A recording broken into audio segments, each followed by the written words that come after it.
Albert Einstein is widely regarded as one of the most brilliant and influential physicists of all time. His achievements are numerous and include his work on special and general relativity, his involvement in the Manhattan Project, and his groundbreaking theories on light quantum. His contributions to science and technology were so immense that he is by many considered to be the greatest physicist after Galileo and Newton. But we're not here to talk about Einstein's life. In fact, our story begins just as it ends.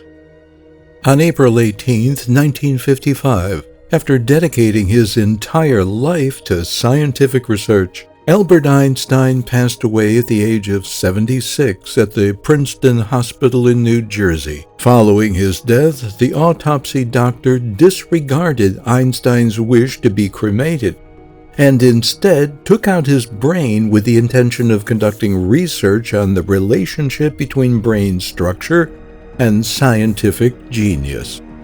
The question was Einstein's brain different from that of an average man?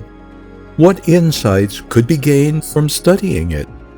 In this video, we will explore the controversies surrounding Einstein's brain, including the results of later research, and try to shed some light on this fascinating topic. After the death of Albert Einstein, regulations dictated that an autopsy be performed on his body. It was supposed to be conducted by Einstein's personal physician, Professor Harry Zimmerman, but for unknown reasons, he failed to show up on the scheduled day. Instead, the task was given to Dr. Thomas Harvey, Princeton Hospital's chief pathologist. Dr. Harvey was a huge admirer of Einstein and made sure to follow all the proper medical procedures during the autopsy, thoroughly examining each and every one of Einstein's organs and eventually establishing the cause of death as a ruptured large aneurysm. However, it was what happened next that would change the course of Dr. Harvey's life forever. Turns out his love for proper procedure only went so far.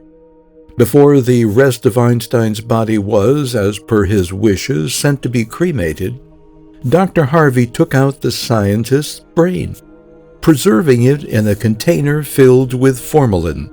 He did that, it is important to note, without either knowledge or consent of Einstein's family. Dr. Harvey confided in his mentor, Professor Zimmerman, about his decision to preserve Einstein's brain, and expressed his intention to conduct research on it using the latest methods. 2 days later, the New York Times ran a front-page article with the headline, "Key Clue Sought in Einstein Brain," quoting Dr. Harvey on his plans to investigate why Einstein was so remarkably intelligent. The prospect of unlocking new research directions through the study of Einstein's brain was a tantalizing prospect for Dr. Harvey, who saw it as a potentially groundbreaking opportunity.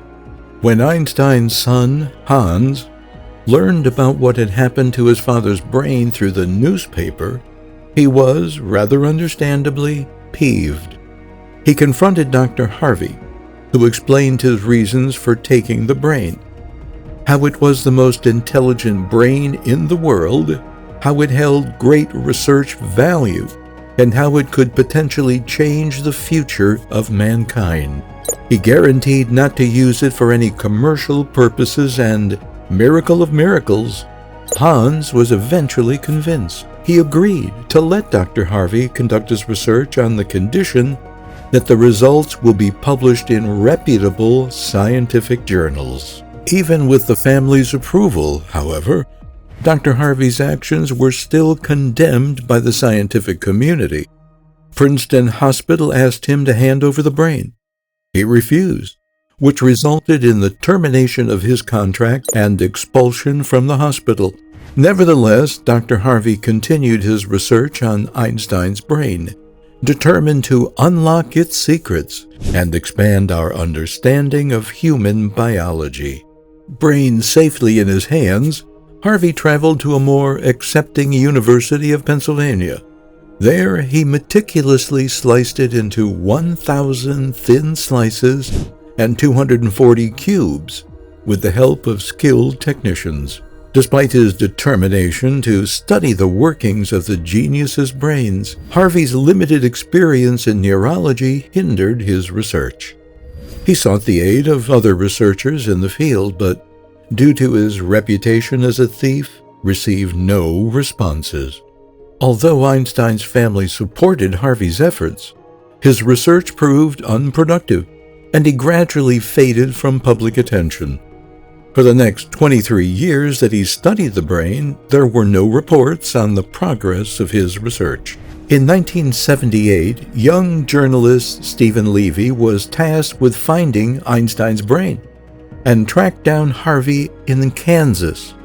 Harvey agreed to an interview and showed Levy where the brain was kept, stored in an old cardboard box marked Costa Cider, filled with 2 cans of brain tissue. This headline of an article that followed sparked the interest of UC Berkeley's Dr. Marion Diamond, an exceptional neuroscientist whose research has made a significant impact in the field. Her work included a famous study examining the brains of rats raised in enriched environments, which shed light on the effects of environmental stimulation on brain development. She also made important contributions to our understanding of the impact of stress on the brain, the role of nutrition in brain development, and the neurological effects of aging. Dr. Diamond initially failed in her attempts to persuade Harvey to allow her to use Einstein's brain for research, but she refused to give up. After 3 years of attempting to communicate with Harvey, her persistence ultimately paid off, and she was able to convince him to provide her with 4 small pieces of the brain tissue, each about the size of a sugar cube.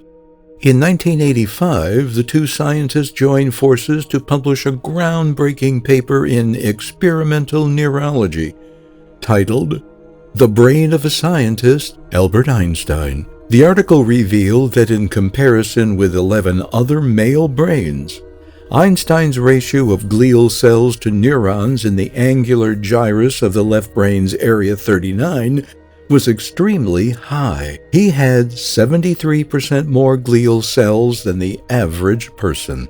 In 1996, Einstein's changes in frontal cortex thickness and neuronal density was published in Neuroscience Letters. This paper disclosed that Einstein's right prefrontal cortex was both thinner and denser compared to the average person's brain, potentially allowing for faster information exchange. Their research continued in 1999 with the publication of Einstein's Outstanding Brain in The Lancet. After comparing Einstein's brain with 35 other male brains, the researchers found that Einstein's brain was more suited for final reasoning and mathematical operations, with the left part of his brain being 15% larger than the average person's. After publishing the 3 research articles, Harvey was already 85 years old and could no longer continue with his research and writing. In 1997, a reporter accompanied him on a road trip to California, where they sought to return Einstein's brain to his granddaughter, Evelyn Einstein. To their surprise, however, the woman showed more interest in her grandfather's legacy than in his brain. Harvey, who had been keeping the brain for decades, was unable to hand it over. In October later that same year, Harvey undertook a remarkable journey, driving from New Jersey to California with a slice of Einstein's brain, covering a distance of over 4,000 kilometers.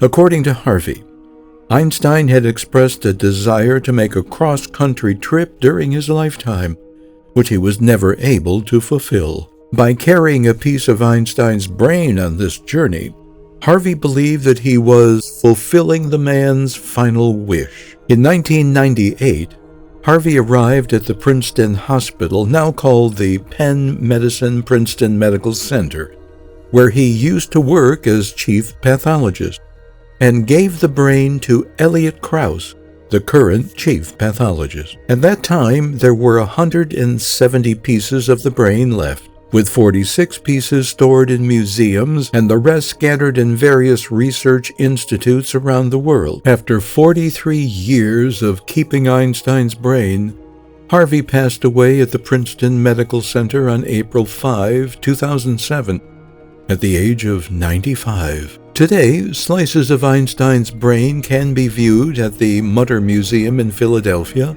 along with notes written by Harvey himself. Harvey paid a heavy price for his lifelong obsession with Einstein's brain. It led to him losing his job at Princeton Hospital, his wife leaving him, having his medical license revoked, and eventually becoming a factory worker. Despite all the challenges he faced, Harvey never considered auctioning the organ off and instead kept it safe throughout his life. Harvey's contributions to the study of Einstein's brain were significant. However, his actions were not always appropriate. In 1994, while filming a BBC documentary, Harvey took a glass jar from the kitchen, cut off a small piece of Einstein's brain, and gave it to a visitor, Kenji Sugimoto, as a souvenir. During the divorce proceedings, Harvey attempted to give his wife a piece of Einstein's brain as a gift, which she declined. These incidents highlight the questionable judgment and disregard for ethical boundaries that Harvey exhibited. Einstein was undoubtedly the greatest scientist of the last century. Despite the absence of experimental equipment, by reasoning and imagination alone, he was able to write accurate theories of light, black holes, and propose the theory of relativity that continues to influence scientists to this day. His theory of nuclear fission not only revolutionized the field of physics, but also paved the way for the development of groundbreaking technologies such as the atomic bomb, lasers, or GPS. His theory played a critical role in bringing World War II to an early end. Today, Einstein's theories are still a crucial part of today's scientific research. When asked about his success, Einstein modestly replied, "It's not that I'm so smart, it's just that I stay with problems longer." Thank you so much for watching this video. If you found it interesting, don't forget to hit the subscribe button and turn on notifications so you don't miss any future content. As always, I appreciate your support, and I'll see you in the next video.